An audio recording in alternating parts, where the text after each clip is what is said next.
Assalamualaikum warahmatullahi wabarakatuh. Gimana kabarnya sobat mahasiswa? Bertemu lagi dalam video pembelajaran dengan mata kuliah Pendidikan Kewarganegaraan. Dan tema pada hari ini kita akan bicara tentang pendidikan anti korupsi. Apa itu pendidikan anti korupsi?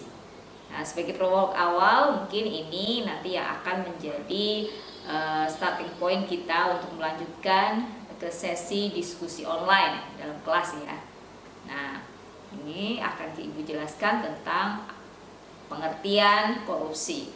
Secara etimologis, korupsi itu berasal dari kata korupsi, yang artinya buruk atau rusak.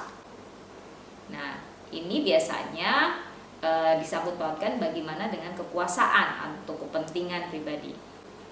Selain itu, secara terminologis, korupsi itu artinya pemberian atau penerima suap. Nah, orangnya adalah orang yang memberikan dan menerima, sama-sama disebut sebagai koruptor. Oke, kita akan bicara tentang bagaimana atau apa prinsip dari anti korupsi. Ada dua prinsip saat kita bicara tentang anti korupsi. Yang pertama, prinsip akuntabilitas.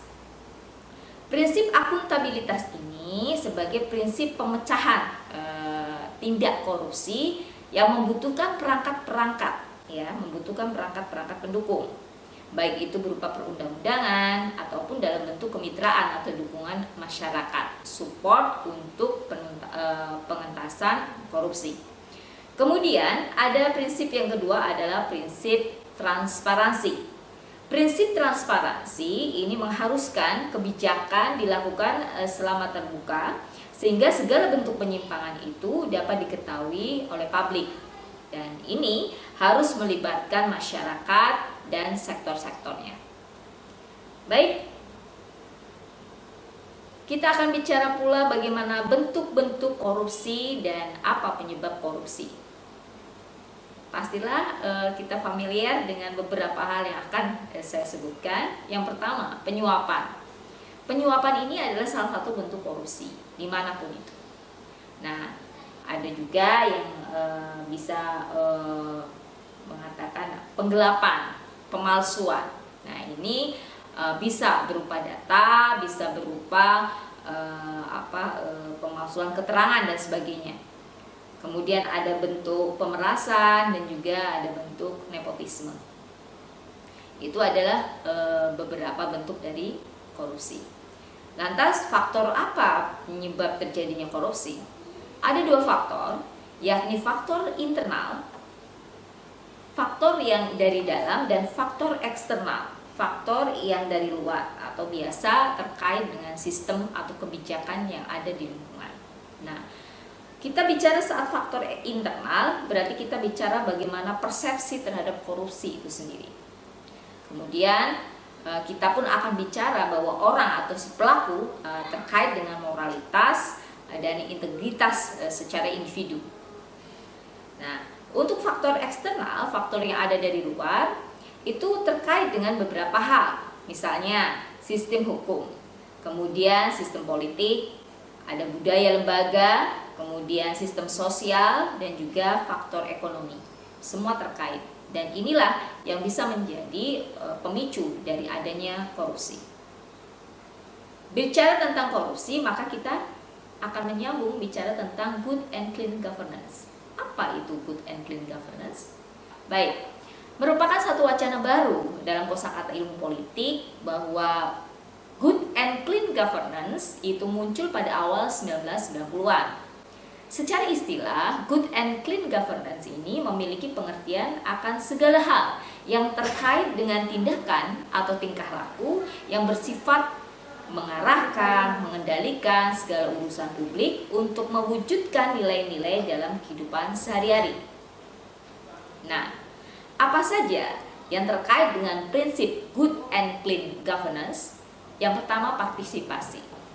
Untuk membentuk pemerintahan yang bersih, maka dibutuhkanlah partisipasi, baik individu ataupun pemerintah. Nah, Mungkin kalau pemerintah terkait dengan kebijakan, individu bagaimana partisipasi aktif untuk tidak melakukan atau menjadi support dalam pemerintahan bersih itu sendiri. Selain itu, terkait yang kedua adalah penegakan hukum dan transparansi. Adanya transparansi sangat mendukung terciptanya good and clean governance. Selanjutnya, faktor berikutnya atau prinsip berikutnya adalah responsif. Nah, bagaimana menciptakan responsif terhadap good and clean governance? Berikutnya, orientasi. Selanjutnya adalah prinsip keadilan dan efektivitas. Kemudian dilanjutkan akuntabilitas dan visi strategis. Sebagai bentuk dari permasalahan yang muncul di Indonesia terkait dengan good and clean governance, bahwa reformasi birokrasi saat ini belumlah berjalan sesuai dengan tuntutan masyarakat, baik itu dari sisi internal maupun dari sisi eksternal. Nah, apa saja dari sisi internal? Dari sisi internal ada faktor demokratisasi dan faktor desentralisasi, di mana telah membawa dampak dalam proses pengambilan keputusan, dalam hal ini terkait juga dengan kebijakan publik. Adapun dari faktor eksternal ada faktor globalisasi, kemudian faktor revolusi teknologi informasi. Nah, inilah yang menjadi salah satu hal yang belum menjadi pemikiran tentang clean governance perwujudannya di Indonesia. Kemudian apa hal yang menjadi pendukung lainnya? Yang pertama adalah penguatan fungsi dan peran dari lembaga perwakilan. Sejauh mana lembaga perwakilan mampu mendukung atau mencipta terkait pelaksanaan good and clean governance di Indonesia. Kemudian kemandirian oleh lembaga peradilan. Nah, ini yang saat ini banyak didengungkan bahwa bagaimana tidak adanya keberpihakan terhadap sesuatu untuk menciptakan good and clean governance. Kemudian berikutnya adalah integritas aparatur pemerintah. Nah, karena secara profesional bagaimana mencipta good and clean governance itu bisa berjalan dengan baik. Kemudian didukung oleh peranan atau penguatan dari partisipasi masyarakat madani atau civil society.